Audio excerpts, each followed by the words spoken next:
몇 년 전에 텔레비전을 보는데 어떤 프로그램이 산에 관한 그런 프로그램이었습니다. 산의 숲의 신비 이런 제목이었던 것 같아요. 그런데 어떤 한 할아버지가 우리나라 할아버지셨는데 연세가 90이 넘으셨습니다. 시골에 살고 있는 할아버지였는데 이제 취재진이 가서 인터뷰를 하는데 이 할아버지가 90이 넘으신데 굉장히 정정하신 거예요. 담배도 거의 줄담배를 태시고 그리고 밥도 고기도 먹고 막 드십니다. 그래서 건강의 비결이 뭐냐고 물었더니 할아버지가 자기도 모른대요. 나는 그냥 살 뿐이라고. 그래서 이제 할아버지의 삶을 이렇게 봤더니 식사를 하시고 나서 집 뒤로 나가는데 집 뒤가 산입니다. 그러니까 조금만 올라가도 산 안으로 들어갈 수 있다라는 거죠. 이 할아버지는 10몇 살부터 70 넘을 때까지 거의 80 가까이 될 때까지 매일 나무를 하셨대요. 그래서 그 나무를 하다가 장에내다 팔고 그걸로 먹고 사셨다고 합니다. 그리고 이제 80이 넘어서는 나무나지 않고 그냥 자식들 다 내보내고 이렇게 사시면서 식사하시면 그냥 산에 올라가서 이것저것 줍기도 하고 약초를 캐기도 하고 이렇게 소일을 하신다는 거죠. 가만히 보니까 할아버지가 한 건 하나도 없는데 늘 산에 살았다는 거죠. 그래서 그 취재진들과 함께 갔던 사람들이 병원에 가서 검사를 했더니 할아버지의 NK 활성도인가? 이게 보통 사람의 수십 배래요. NK 세포라고 들어보셨죠? 내추럴 킬러라고 그래서 암세포를 잡아먹는 거라고 하지 않습니까? 이 할아버지가 산에 많이 가다 보니까 그것이 활성화되고 또 피톤치도 효과라고 아시죠? 그리고 어쨌든 할아버지에게 굉장히 좋은 그런 것들이 많이 있고 또 스트레스 지수가 굉장히 작았대요. 왜냐하면 산에 가서 냄새를 맡고 또 녹음을 바라보고 이렇게 하면서 삶의 스트레스들이 많이 풀렸다는 거죠.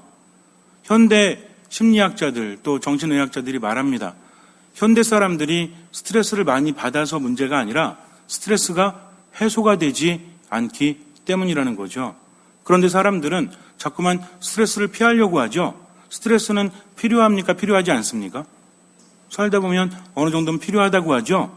근데 스트레스가 어느 정도까지 필요한지 내가 알 수 있어요? 없어요? 알 수가 없죠. 그러니까 살아가면서 오늘은 내가 한 30까지만 스트레스 받고 그 이상은 안 받아야지 해서 이제 어떤 사람은 막 싸우다가 스트레스 지수가 30 정도 되니까 어때요? 그만 싸우자. 이제 스트레스가 더 올라가기 전에 우리 멈춰야 돼. 그럼 상대방이 알았어 그래요? 그렇지 않다는 겁니다. 그러다 보니까 스트레스도 많이 쌓일 뿐만 아니라 스트레스에 대한 뭐가 있어요? 걱정이 있죠. 이 걱정이 또 뭐가 됩니까? 또 스트레스가 돼요. 그러니까 삶이 지칠 수밖에 없다라는 거죠. 이런 말 있죠. 피할 수 없으면 즐겨라. 그런데 이게 쉬워요? 그렇지 않습니다. 힘이 있는 사람만이 그렇게 할 수 있다는 거죠. 어찌 보면 우리 삶 안에 스트레스가 많기 때문이 아니라 스트레스가 해소되지 않고 또 삶에 끌려다니기 때문에 삶이 힘든 것은 아닌가 다시 한번 생각해 봐야 돼요. 또 미국에서 우울증 환자들을 대상으로 집단 심리 치료를 하는데 하나의 캠프를 합니다. 그 캠프가 뭐냐면 미국에 가면 산이 우리나라하고는 좀 다르죠? 굉장히 넓고 깊지 않습니까? 그랜드 캐년 이런 거 있잖아요. 그래서 이제 사람들이 한번 모여서 산 깊이 들어가서 3박 4일 정도 이제 캠핑을 합니다. 서로 이야기도 하고 또 상담도 하고 또 캠파이어도 하고 이렇게 3박 4일을 지낸다는 거죠. 그리고 나서 측정을 해보면 우울증 지수가 많이 떨어져 있대요. 삶의 활력이 많이 올라간다고 합니다. 그래서 이제 나가서 또한 2주 정도 지내다가 또 와서 캠핑하고 이렇게 하면서 점차 나아진다는 거죠. 거기에서 의학자들이나 심리학자들이 조사를 해봤더니 산에 갔다 온 효과가 2주 정도가 간다고 합니다. 어떤 사람은 한 3, 4일 가기도 하고 그러니까 얼마나 깊이 얼마나 오래 있으느냐에 따라서 달라진다는 거죠. 그래서 보통은 한 3, 4일 정도 효과가 있다고 그래요. 저도 등산을 하거나 아니면 윤건능에 가면 요즘에 굉장히 나무들이 좋죠. 여러분들 복 받은 데 사시는 겁니다. 왜냐하면 제가 여러 산을 다녀봐도 윤건능만한 데가 없어요. 어느 산에 가면 그렇게 높은 나무들이 있죠? 안 가보셨구나. 윤건능에 들어가 보시면 나무들이 어때요? 굉장히 길쭉길쭉하고 굉장히 크죠? 이런 나무 어디서 볼 수 있어요? 이런 나무 별로 볼 수가 없어요. 산에 가면 그런 나무 별로 없습니다. 그리고 소나무도 그렇고 굉장히 좋죠? 요즘엔 뒤에까지 개방해서 한 바퀴 돌면 3.26km 정도 돼요. 그러니까 두 바퀴만 돌아도 거의 뭐 한 7km 가까이 되니까 운동도 충분히 될 뿐만 아니라 굉장히 정돈이 잘 돼 있죠? 또 위험하지 않죠? 그러니까 남녀노소 누구나 갈 수 있죠. 또 우리는 또 어때? 신분증 가져가면 얼마야? 500원이야. 다른 사람들은 1,000원인데 화성시 거주민들은 500원입니다. 물론 다른 데서 오신 분들은 죄송해요. 하지만 뭐 제가 가격을 정해놓은 것도 아니고 이런 생각을 합니다. 참 좋다. 몸이 너무나 힘들고 또 마음이 축 처져서 생기가 돌지 않을 때 한 바퀴 돌고 나면 운동 효과뿐만 아니라 기분도 굉장히 좋아진다는 거죠. 그냥 수원대 몇 바퀴 도는 거하고는 차원이 달라요. 거기에 가서. 근데 거기는 시간이 있죠. 저녁 몇 시면 닫아요? 안 가보셨구나. 요즘에 6시죠. 그리고 이제 겨울이 되면 5시. 그리고 월요일은 쉽니다. 월요일은 제가 쉬는 날인데 거기도 같이 쉬더라고요. 어쨌든 그래서 한 바퀴 돌고 나면 기분도 굉장히 좋아지고 또 머리도 막 팍팍 돌아가는 것 같고 어쨌든 생기가 넘쳐 흐릅니다. 우울증이라는 것은 우울한 게 우울증이 아니죠. 우울증의 가장 큰 특징이 무엇입니까? 기력이 쇠해서 일어나질 못해요. 살아가는 의미를 느끼지 못합니다. 그냥 나 좀 우울한가 봐. 그러니까 나가서 여행 좀 해야지. 여행 떠나죠? 이거 우울증 아니에요. 우울증은 여행도 떠날 수 없죠. 기력이 떨어지니까. 그러니 살아가는 의미가 있을까요? 없을까요? 없죠.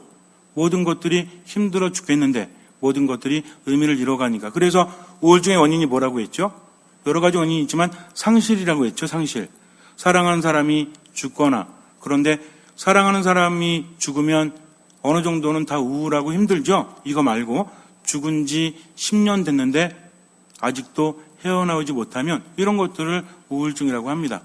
그래서 우리가 살아가면서 스트레스 받고 상실감을 느끼고 그렇게 하면서 점점 기력이 떨어진다는 거죠. 근데 인간의 삶이라는 것이 점점 나이가 들수록 우울감이 짙어져요. 왜?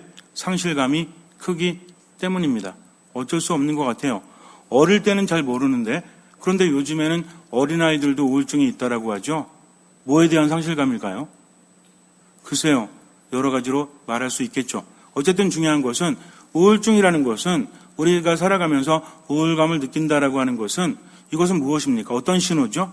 생명력이 떨어지고 있다라는 신호입니다. 스트레스는 인간의 생명력을 갉아먹죠. 그러나 피할 수 없어요. 중요한 것은 스트레스를 받는 상황이 아니라 얼마나 정화되고 치유되고 생명력을 얻느냐. 이것이 바로 문제이지 않습니까? 그래서 이제는 삶을 바라보는 차원, 시선을 좀 다르게 해야 돼요. 그냥 힘든가 보다, 괴로운가 보다 그래서 피해야겠다가 아니라 어떻게 하면 이런 스트레스를 해소할 수 있을까? 어떻게 하면 정화할 수 있을까? 어떻게 하면 생명력이 넘칠 수 있을까? 생명력이 넘치는 사람은 어떻대요? 스트레스가 와도 이겨낼 수 있다라고 하지 않습니까? 여러분들 운동 좋아하시죠? 그냥 숨쉬기 운동하면서 사십니까? 운동하면은 우리가 유산소 운동 많이 하죠? 살도 빼야 되고 뭐도 해야 되기 때문에. 그런데 유산소 운동과 함께 뭘 함께 하라고 합니까? 무산소 운동을 함께 하라고 하죠? 왜 그래요? 우리가 유산소 운동을 하면 뭐 살이 빠지고 이렇게 되지만 무산소 운동은 어떻게 되죠? 근육을 발달시켜서 우리가 뭔가를 먹으면 그 근육이 해소를 한다고 하죠. 그러니까 살이 많이 찌지 않는다고 합니다. 그래서 운동도 제대로 이렇게 해야 된다는 거죠. 그냥 살찌면 좀 살 좀 뺄까 이렇게 하는 것이 아니라 어느 정도는 근력 운동을 해야 우리 자매님들도 근력이 있어야 이뻐요. 아시겠죠? 그러니까 먹고 텔레비전만 보지 말고 저기 윤건능 가서 유산소 운동도 하시고 집에서 근력 운동도 어느 정도 하세요. 즉 무엇입니까? 몸이 해소할 수 있는 능력이 있기 때문에 그런 것들의 영향을 많이 받지 않는다는 거죠. 물론 제가 여러분들에게 그런 얘기를 하려고 하는 게 아니에요. 가장 중요한 영혼의 이야기를 하려고 합니다. 몸이 아무리 건강해도 정신이 아무리 맑아도 영혼이 생기를 잃어가면 그 사람은 더 이상 살아가지 못해요. 어느 날 갑자기 공허함이 밀려옵니다. 살아간다는 것이 의미가 없어요. 뭘 해도 재미도 없어요. 그러니까 생기가 떨어질 수밖에 없는 것은 몸에 문제가 없고 마음에 문제가 없는데 영의 문제가 있기 때문이요. 실제로 영적인 문제가 있다면 정신과 마음과 신체에도 영향을 미칠 수밖에 없다라는 거죠. 그런데 많은 사람들이 그 중요함을 깨닫지 못합니다. 그러니까 세상이 점점 더 힘들어지고 행복 지수는 낮아질 수밖에 없다는 거죠. 여러분들의 영혼은 건강하십니까? 영혼이 건강한 사람은 삶의 스트레스 안에서도 희망과 생기가 넘쳐 흐르기 때문에 얼마든지 이겨낼 수 있다는 거죠. 그런데 영혼의 생기가 점점 떨어지게 되면 첫 번째, 삶의 우울감이 커집니다. 두 번째, 분노가 커져요. 세 번째, 내 안에 사랑이 점점 사라집니다. 이러면 생기가 떨어지고 나중에는 버티지 못해요. 그래서 빨리 정신 차려야 되는데, 그렇다면 영적인 생명력을 좀 충전해주고 더 생기가 돌게 하고 이렇게 하기 위해서는 뭘 해야 되죠? 우리가 기력이 떨어졌을 때는 보약을 먹거나 좋은 보양식을 먹거나 이렇게 하죠. 그러면 영적으로 생기가 떨어지면 어떻게 해야 돼요? 잘 먹어야 돼요. 뭘 먹어야 됩니까? 말씀을. 그렇죠. 말씀 먹는 것도 중요해요.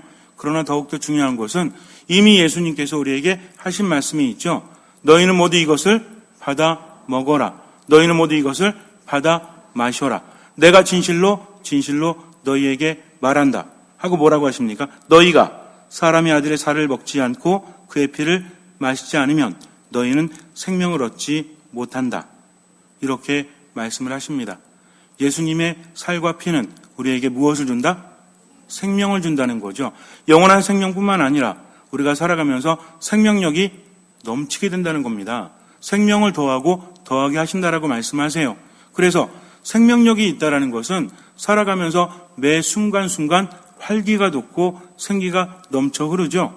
그러니 얼마나 즐겁고 얼마나 행복하겠습니까? 그런데 그것은 바로 미사를 통해서 우리에게 주어진다는 거죠.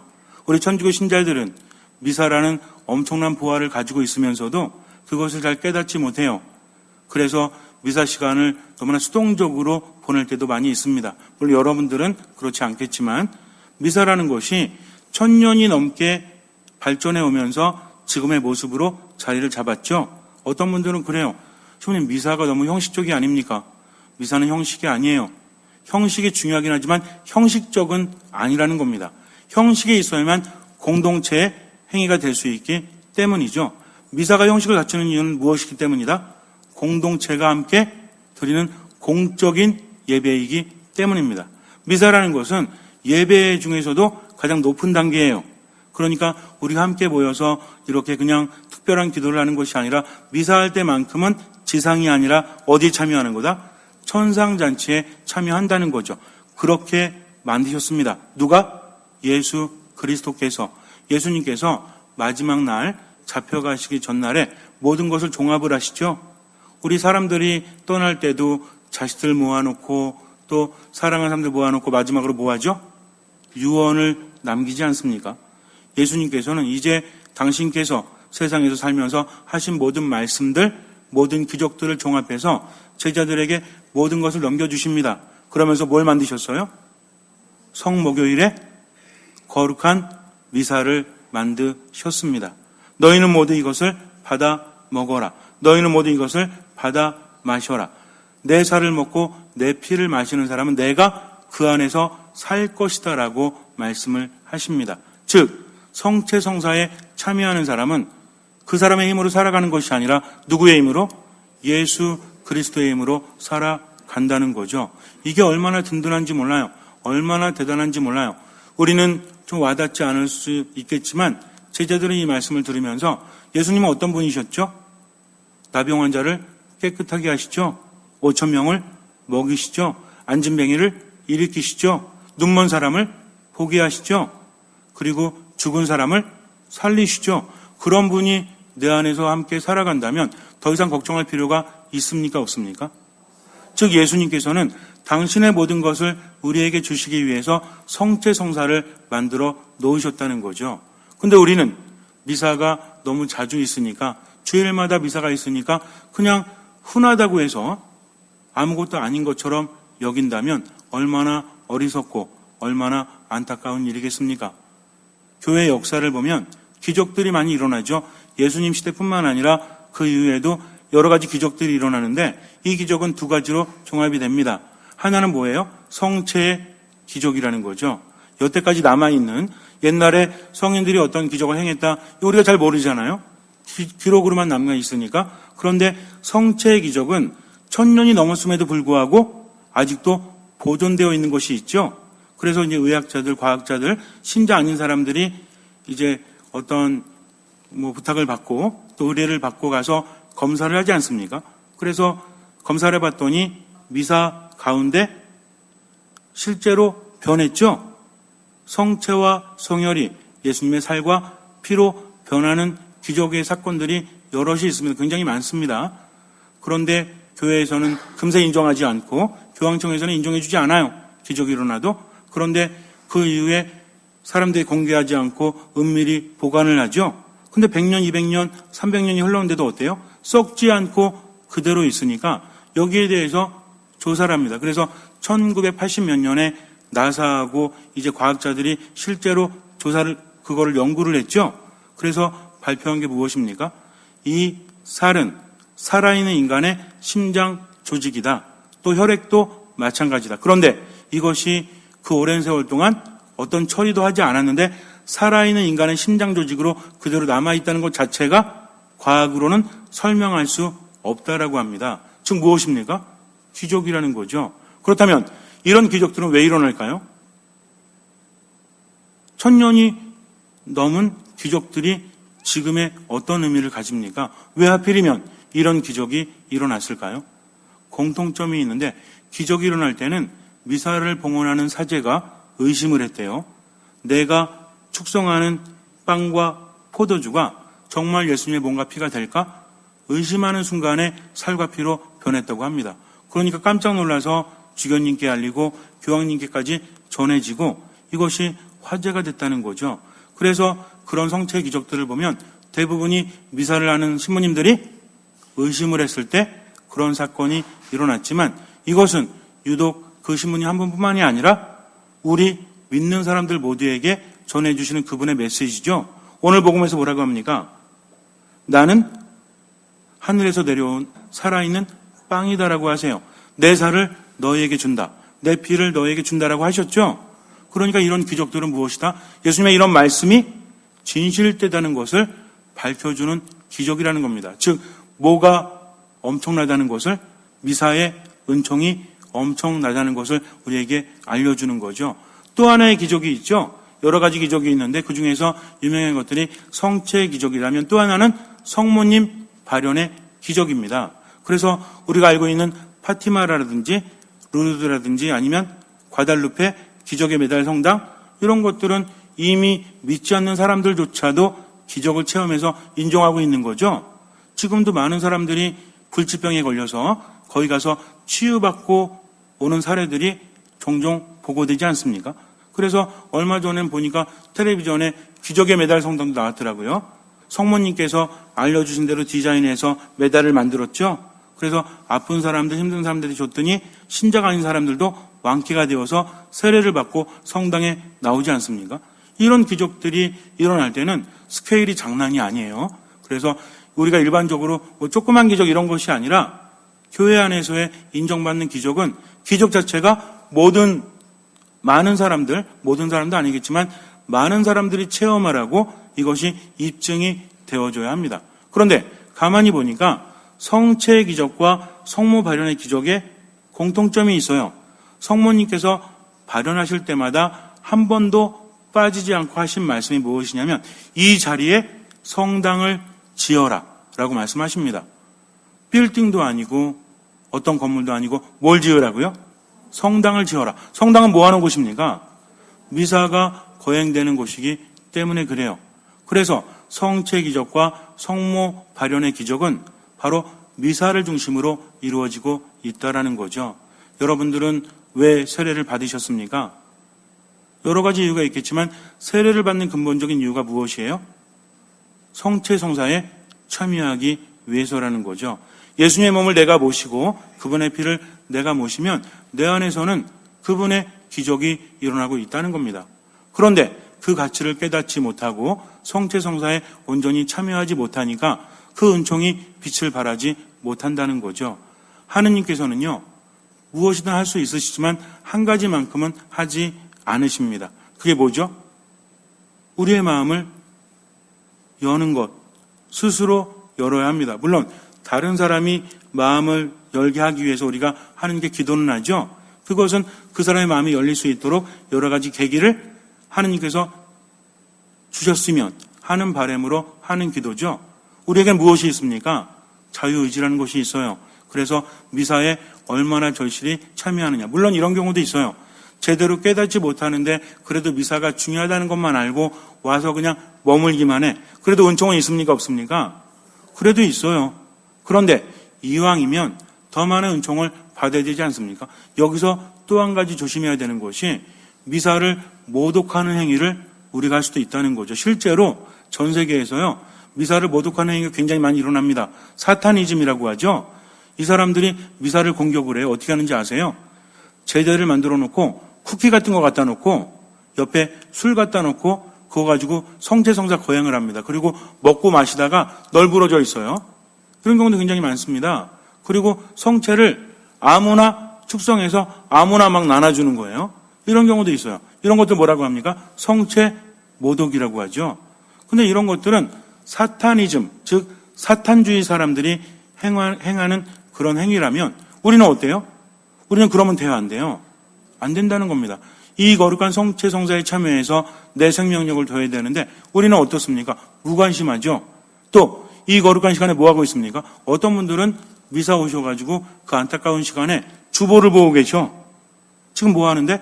성호를 긋는 순간부터 우리는 천상잔치에 함께하는 것이요, 바로 예수님께서 십자가의 길을 걸어가시고 못 박히시고 죽으셨던 그 현장에 함께하는 겁니다. 마지막으로 모든 것을 내어 주시면서 우리에게 너희는 모두 이것을 받아 먹어라, 너희는 모두 이것을 받아 마셔라 했던 그 현장에 있는 건데, 스마트폰 보면서 카톡을 한다? 주보를 보면서 딴 생각을 한다? 얼마나 안타깝습니까? 보아가 눈앞에 있는데도 알아보지 못하는 거죠. 미사라는 것은 내가 온전히 집중해서 그 안에 머물고 열렬히 하나님을 찬미하는 마음으로 머물 때 그분께서는 우리에게 많은 은총을 주십니다. 말씀을 들으면서 준비된 상태에서 성체를 영하면서 내 안에 모실 때 진정으로 주님께서 내 안에 살아가신다는 거죠. 그런데도 그렇게 많은 은총이 있음에도 불구하고 집중하지 못하고 미사 때는 예수님 만나지 못하고 밖에 나가서 어때요? 삶이 힘들어 죽겠어요. 왜 이렇게 힘듭니까? 주님 저에게 힘을 주십시오. 울부짖다가 성당에 오면 또 어때? 또 집중하지 못하고 그분을 만나지 못해요. 그러면 안타까워요? 안 안타까워요? 안타깝죠. 그래서 여러분들 미사는요, 마지막 미사인 것처럼 참여하십시오. 열렬하게 절실하게 내가 하는 기도는 하느님께 전해집니다. 그분의 말씀은 바로 내게 하시는 하느님의 말씀이라는 거죠. 그래서 한대 미사를 정성껏 거행하고 그 안에 온전히 머물게 되면 이미 그 사람 안에서는 기적이 일어납니다. 그래서 그리스도교 신자들, 특히 가톨릭 신자들에게 있어서 가장 중요한 것은 성체성사라는 거죠. 미사 안에는 성체성사가 있죠. 또 그 앞에 뭘 하죠? 말씀 전례를 합니다. 말씀을 듣고 성체를 내 안에 모실 때는 누가 함께 하시는 거예요? 예수 그리스도께서. 예수 그리스도는 누구십니까? 하느님이시죠. 그러니 걱정할 필요 있어요, 없어요? 염려할 필요 있어요, 없어요? 없어요. 그러니까 한 가지만 명심하세요. 다른 건 몰라도 미사 참례는 삶의 첫 자리에 두고 살아가십시오. 때로는 느낌이 없을 수도 있어요. 때로는 너무나 피곤해서 힘들 수도 있어요.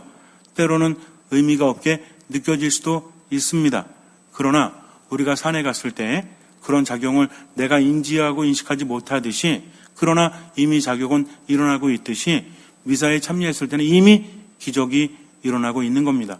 그러니 믿고 그 안에 머무르실 때 참된 기적을 나는 체험할 수 있다는 거죠. 그래서 여러분들, 우리가 매주 봉헌하고 또는 매일 봉헌하는 미사지만 열심히 봉헌하세요. 그 안에 머무십시오. 그러면 죽어서 천국 가는 것뿐만 아니라 우리들의 현재의 삶도 생명력이 넘칠 수밖에 없다라는 거죠. 어떤 분이 그렇게 했대요.